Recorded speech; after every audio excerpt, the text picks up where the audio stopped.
The verdict came just after the seventh rotation. In the Grand Hall of Concord, beneath the mirrored dome of the Interstellar Assembly, the final vote lit the sky in damning red. Ambassador Nia Solari of Earth stood still, her hands clasped behind her back. Beside her, Lieutenant Arjun Malik shifted, his jaw tight. Above them, the hemispherical display glowed crimson. One by one, each of the 212 conquered member states had entered their votes. Red, red, red, only red. Across the tiers of gallery seating, alien delegates watched with a mix of relief, unease, and quiet triumph. Species with fur, feathers, carapaces, crystal shells, and shimmering light forms all turned toward the human delegation. Some stared openly. Others averted their eyes. But none voted against Exile. Not even abstentions. The humans were out. From her elevated dais, the Concord speaker, a translucent orbiform being of the Virelon continuum, shifted her tendrils in solemn cadence. "The vote is unanimous," she said, her voice harmonized by multi-channel translators. "The Terran Union is to be exiled from conquered space, effective one standard cycle from this day." A collective exhale followed. Not relief, not really, more like release, like a long-held breath had finally been let go. Arjun took a step forward, fists clenched. "You're condemning billions," he muttered, too low for most to hear. "We held this galaxy together. We built half of what you stand on." "Lieutenant," Naya whispered sharply, but he wasn't done. "You're afraid of what we might do, what we might become. So you've decided to cripple yourselves instead. That's not diplomacy. That's suicide." The speaker's lights dimmed slightly. "The Terran presence has grown destabilizing. You have established colonies on 43 worlds, constructed infrastructure on over 1,000 more, and provided primary support systems to 72% of frontier settlements." Naya spoke now, calm and precise. "Yes, because we were asked to. Because we showed up when you called." Her voice carried through the chamber like a scalpel. Not loud, but impossible to ignore. She took one step forward. "Who established the emergency gates during the Atheles Quasar crisis?" No answer. "Who rerouted famine relief convoys during the Dravaxian plague? Who gave away medical algorithms, com-layer codecs, terraforming bacteria, universal translators?" Still silence. "We embedded ourselves in your systems because you welcomed our help, because it worked, because it saved lives." She turned to face them all, the entire chamber of species that now looked everywhere but at her. "And now, because it worked too well, you call it a threat." The speaker did not respond at first. Her movements slowed, thoughtful. Then, "Dependency is not stability. Entanglement is not alliance. The Concord must remain balanced." "So you decided to cut your own supports," Naya said softly. She bowed her head once. "Very well." Arjun stared at her in disbelief. "That's it?" "We are not here to plead," she said quietly. "We are here to bear witness." From the rear of the chamber, murmurings grew louder. Some species, the younger ones, the more idealistic ones, looked uncomfortable. Others looked smug. But then Nia did something none of them expected.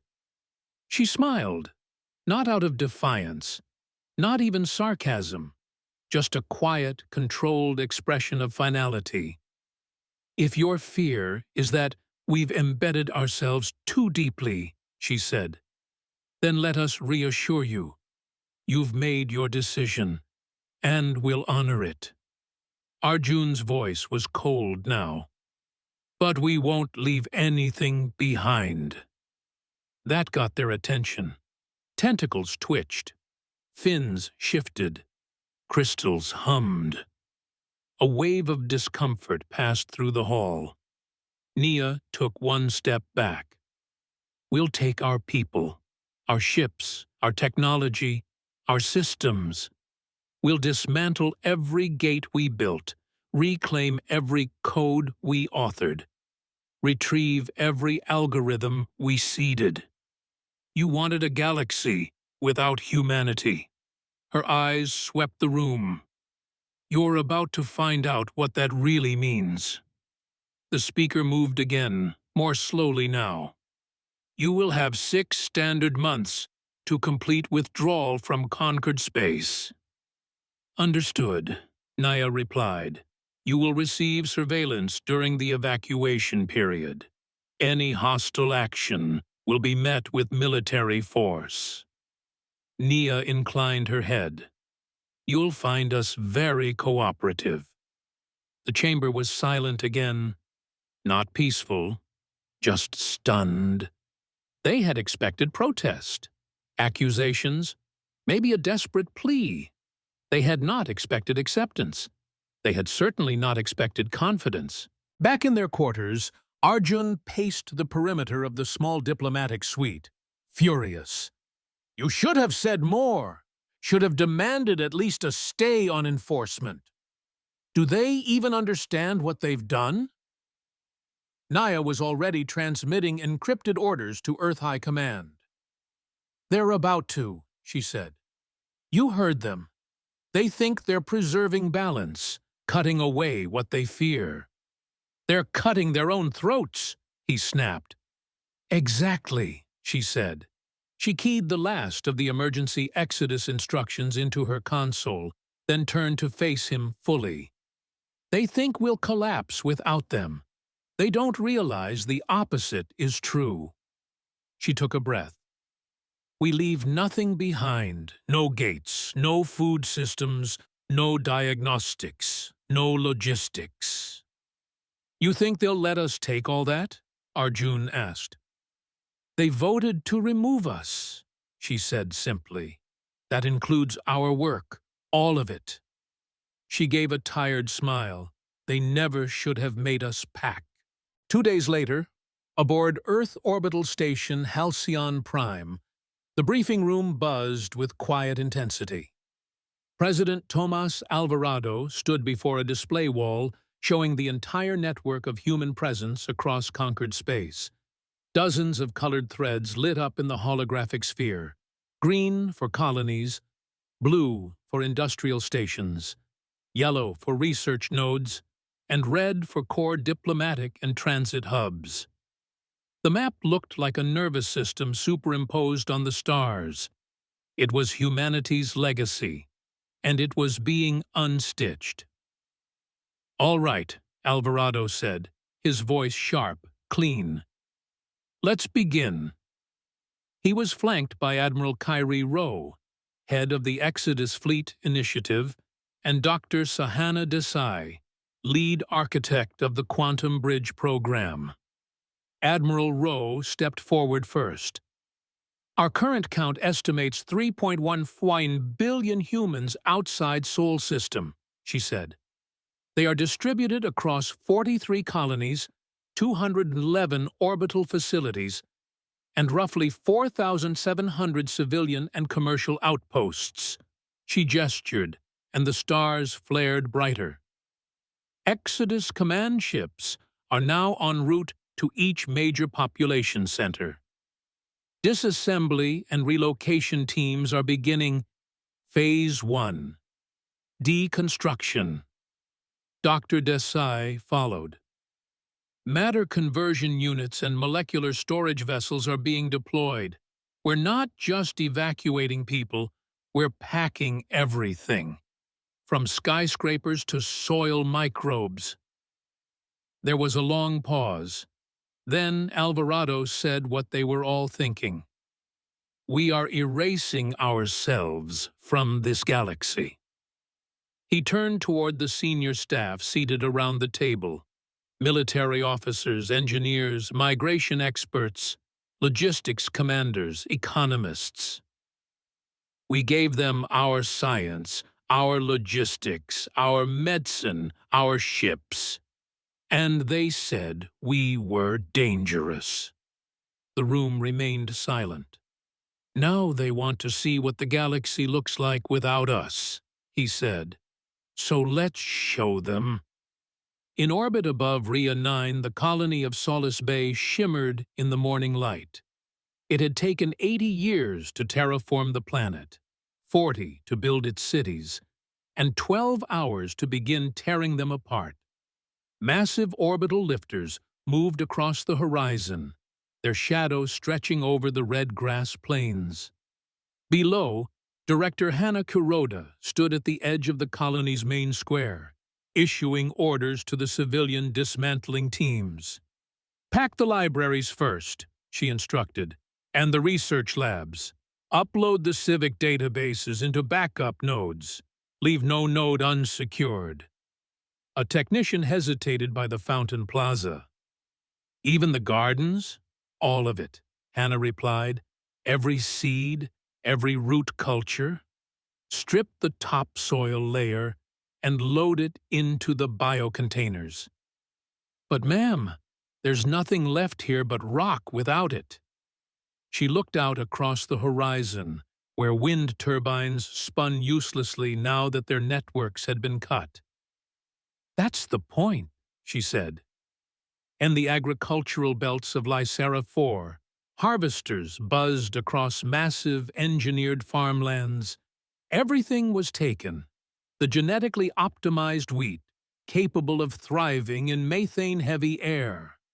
The aquaponic systems that recycled 98% of planetary moisture. Even the subsoil bacterial colonies tailored to enrich alien Earth with Earth-grown fertility. Farm Director Juno Escobar walked beside an Aetheri observer, a crystalline, coral-shaped life form sent by the Concord to ensure orderly withdrawal. "You're taking the roots?" the Aetheri asked in alarm, watching machines tear through kilometer-long crop lines. "That's where the genetics live," Juno replied. "But you developed this world from sterile ground. Without your ecosystems." "You voted to exile our ecosystems," she said. "We're just complying." Juno watched another transport rise into the sky, carrying a section of biomass processing plant. "You wanted our absence," she said. "That means absence in full." At Research Nexus Theta in the Kelvin Spiral, Dr. Naresh Patel issued the global wipe command. "Clear all collaborative servers," he instructed. "Split the logs, any cross-species work, isolate non-human contributions, and hand them over. Everything else goes with us." His Varnathi co-researcher, a translucent winged being named Tyr, floated beside him with visible distress. "But the synthetic vaccine protocols, we developed them together. Our data cured 4 pandemics. You can't delete that." Naresh looked down. He had liked Tyr, trusted him. "I'm returning your contributions," he said quietly. "But the computational models, the lab work, the nanosite architecture, that came from us." He handed Tyr a data crystal. "What we built together was strong, but your council called it dangerous." Tyr's wings fluttered, the Varnathi equivalent of a sigh. "This is madness," he said. "No," Naresh replied. "This is democracy. You voted." Meanwhile, aboard the evacuation fleet's flagship, the Soul's Legacy, preparations moved into final phase. Commander Elia Zhang oversaw the cargo manifests. Entire cities had been broken down and placed into compressed storage vaults, hyper-dense arrays that could hold volumes the size of nations in containers the size of freight cars. They had disassembled monuments, orbital shipyards, planetary weather systems, gravitational regulators. They had even taken the lights. "Sir," an officer said, approaching briskly, "one of the Concord monitoring beacons is requesting clarification." "About what?" "They're asking if we're truly planning to shut down the jump gate arrays." Elia didn't answer right away. He looked out through the viewport at the colossal ring of Gate Prime, the first and largest human-built jump corridor. It glittered like a constellation above the stars. "Transmit the following," he said finally. "You requested a galaxy without human influence. That includes our shortcuts." "Yes, sir." Elia turned to the operations board and entered the final command.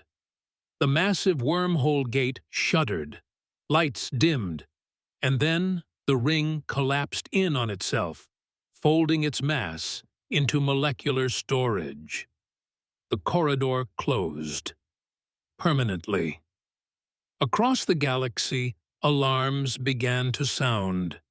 In trading hubs, market values plummeted. Interstellar shipping routes lengthened from days to months. Entire logistics chains broke in real time. In medical centers, devices powered by Terran-made biosystems began to fail.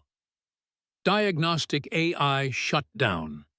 Emergency networks blinked offline. In border systems, pirates and raiders re-emerged from hiding, emboldened by the absence of human patrol craft. Frontier worlds once kept safe by Terran destroyers now stood exposed. Back in the Concord chambers, panic bloomed. The Zaquari envoy, a feathered quadruped with a neural implant system, paced erratically through the emergency session. "They're removing everything, even the comm relays." "They cannot," snapped the Threll governor. "Concord bylaws prevent mass data sabotage." "They're not sabotaging," the Drell ambassador muttered, rubbing his forearms together.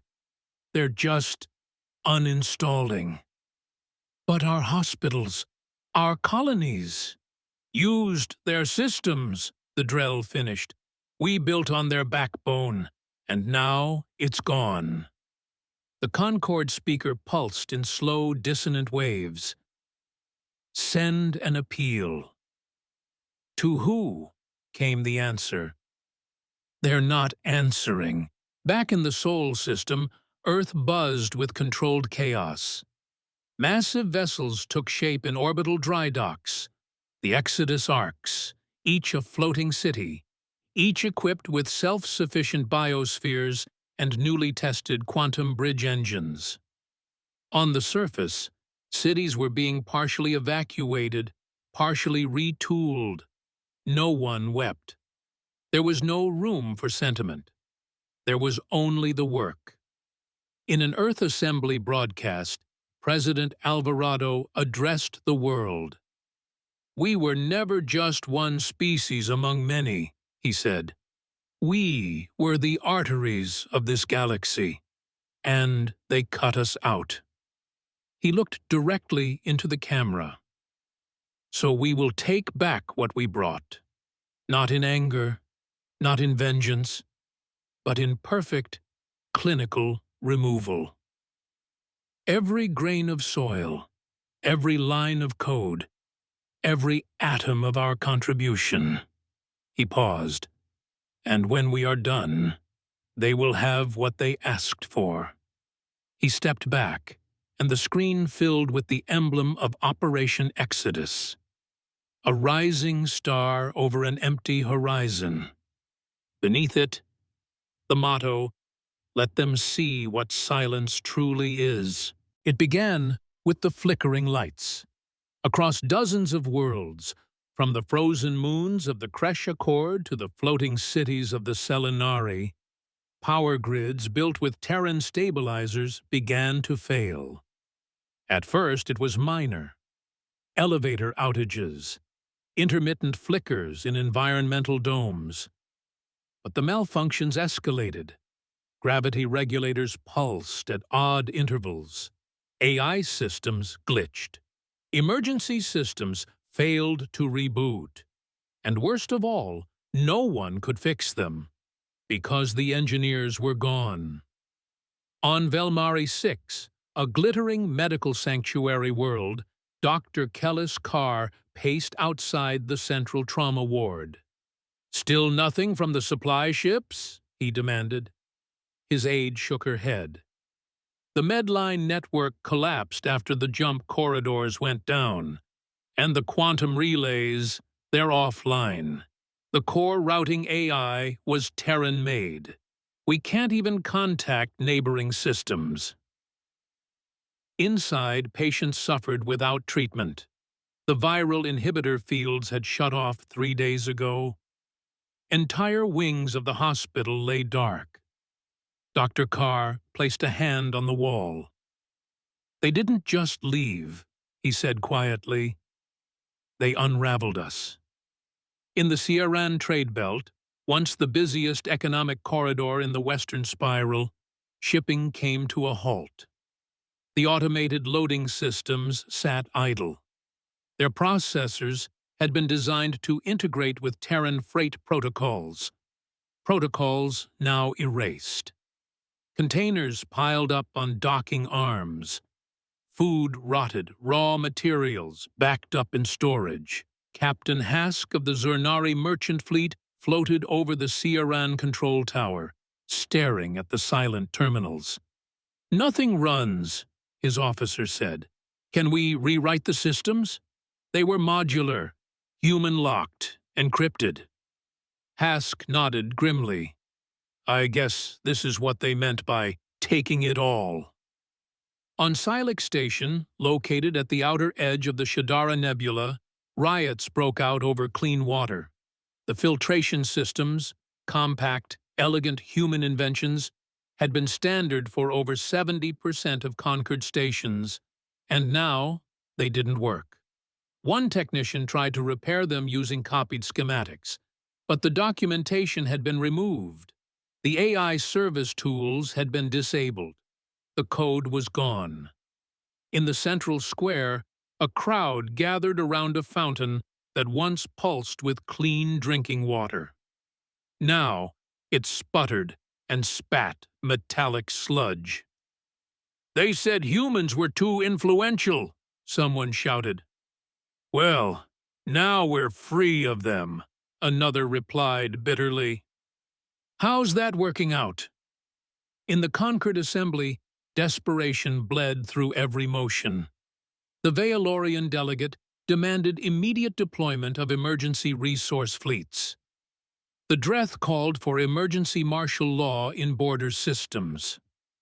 The Yulari offered to deploy their peacekeepers to restore order, only to admit that most of their ships were still maintained with Terran parts. The speaker's lights dimmed under the weight of overlapping crises. "We must contact Earth," she said. "We must appeal for a diplomatic re-engagement." The room fell silent. Then the Ithari ambassador spoke. "We tried," he said. "They're gone." "No signal?" the speaker asked. "None, not even background noise. They've erased themselves." In the core world of Ishtar 4, a cultural hub known for its public forums and open libraries, the planetary AI, named Oris, began to degrade. Its architecture had relied on hybrid quantum learning systems developed by the Terran Neural Consortium. Its memory clusters were fine. Its language systems were intact. But its learning modules, its reasoning frameworks, those had been seeded from Earth. Now Oris stalled mid-sentence, misinterpreted commands, began misidentifying species. Within a week, it was shut down for safety. One of its last statements echoed across the museum square. Error. Input removed.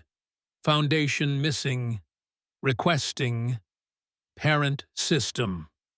In deep orbit above Drexel Prime, a Concord science station slowly spiraled off course.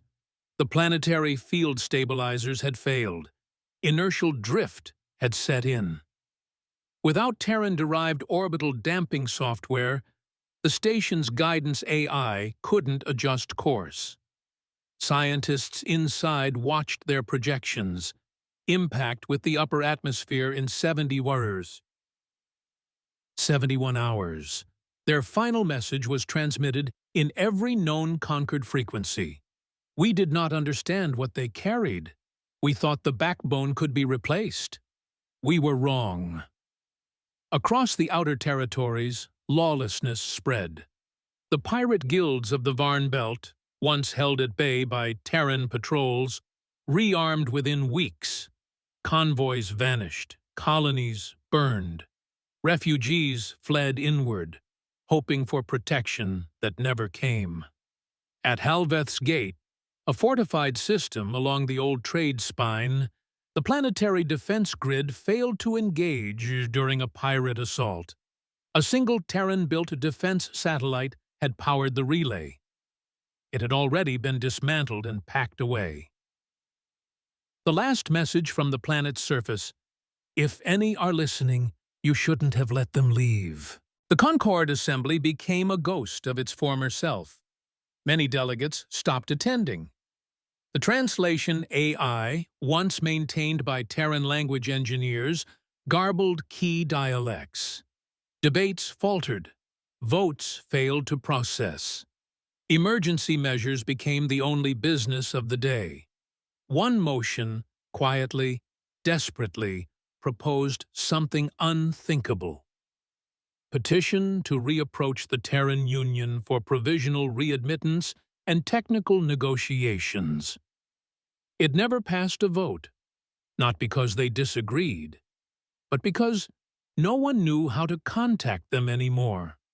A new term spread quietly through the galaxy: the severing.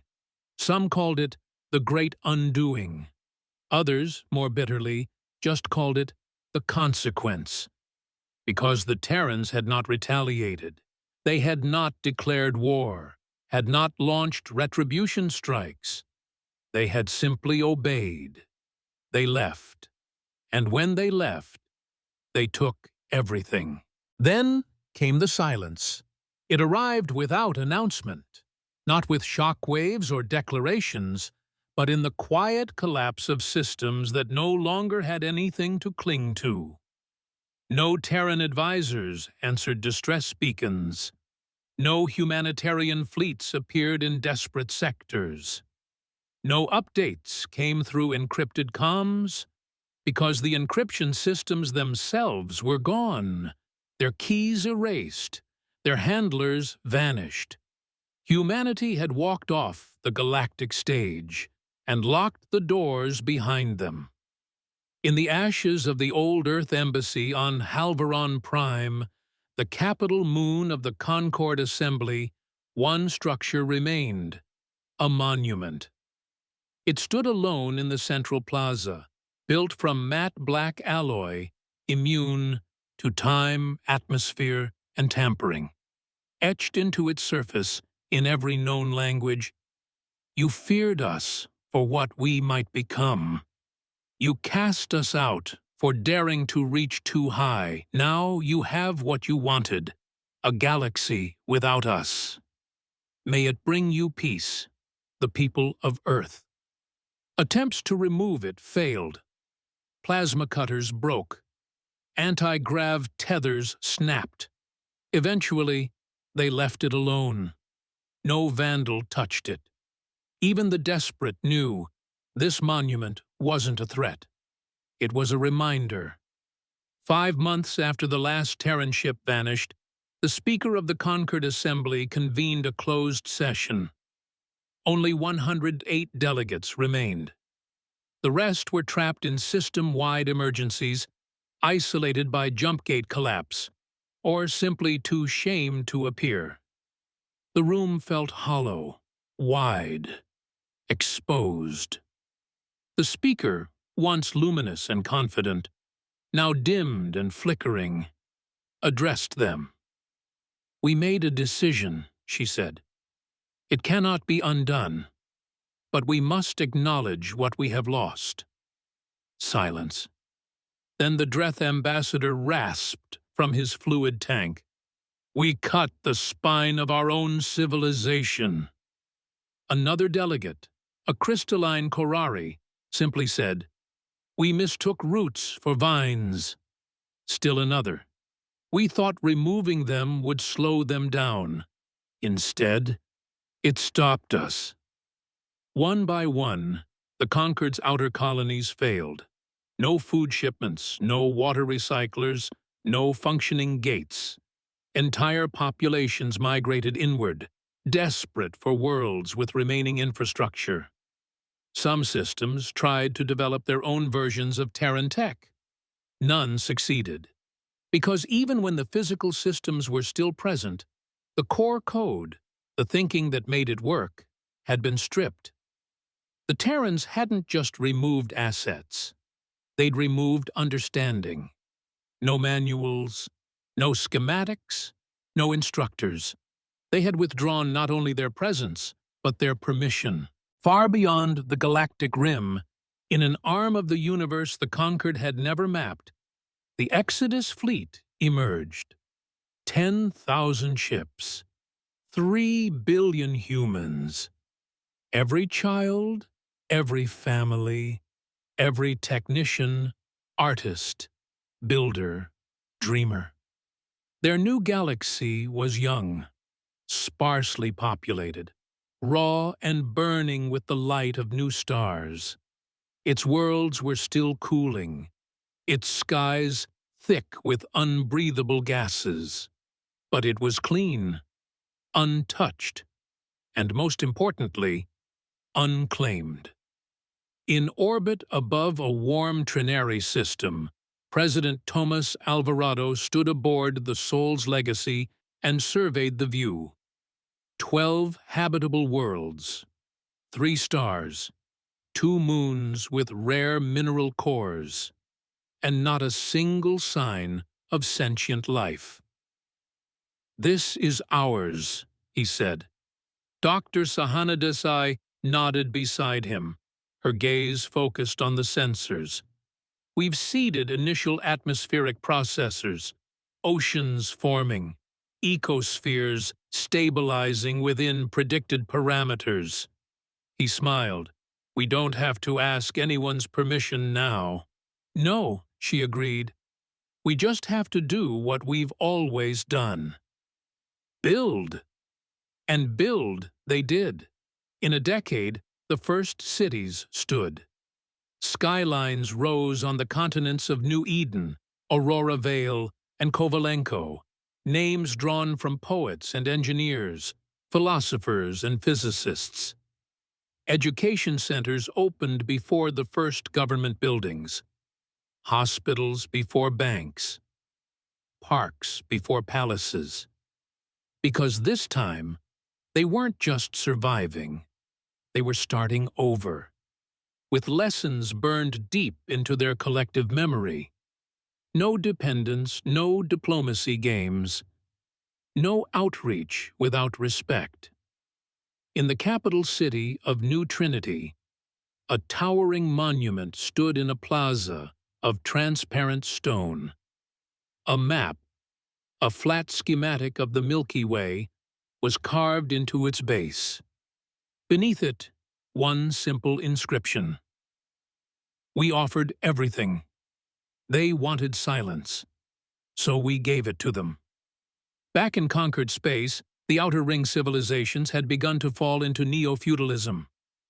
Without common systems, local powers took control. Pirates became governors. Science became religion. And memories of Terran assistance warped into myth. On Gylo Station, A group of young scholars studied fragments of an old human engineering terminal. This allowed them to move worlds, the instructor whispered, reverent. Could we rebuild it? One student asked. The answer came after a long silence. Only if they let us. On Sirion, one of the few inner planets still functioning, a new Concord broadcast went out, a message on every old Terran frequency. To any Terran receiver, this is not a demand. This is not an apology. This is an acknowledgement. You were the backbone. We severed ourselves. If ever you hear this, know we remember. We were wrong, and we are not whole without you.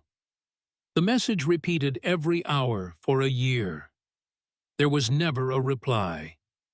5 years passed, then 10.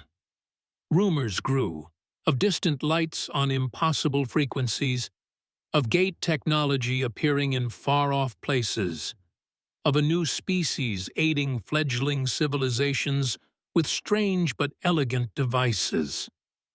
Some said they were ghosts, others gods. But the ones who had known Earth, truly known it, understood. Humanity wasn't gone. They were just done. Done giving themselves to a galaxy that didn't want them. Done shouldering a burden for those who feared their strength. On the Iliari homeworld, far across the void, a new civilization bloomed. The Eliari, a species of light and song, had just achieved interstellar travel. Their ships were small, hopeful things. Their scientists still made mistakes. But they were curious. And when the Terrans found them, they did not hide. They reached out, cautiously, respectfully. And when they landed on Eliari soil, the Eliari asked only one thing. What made you cross the dark between galaxies? President Alvarado, long retired but still revered, answered with a smile, a very strong desire to start over with people who hadn't already made up their minds about us. In a crystal amphitheater beneath the triple suns, the Eliari asked for human knowledge. Will you teach us? We will, said the Terran envoy, but not as saviors, not as builders of empires. Then how? As equals, the envoy said, with one rule. What rule? The human smiled. Respect for each other. And humanity, once exiled, now flourished as never before, among new friends, under new stars, and far beyond the reach of those who once feared them. They did not forget, but they forgave. And they never returned. Because they didn't need to. The silence had already spoken, and it was enough.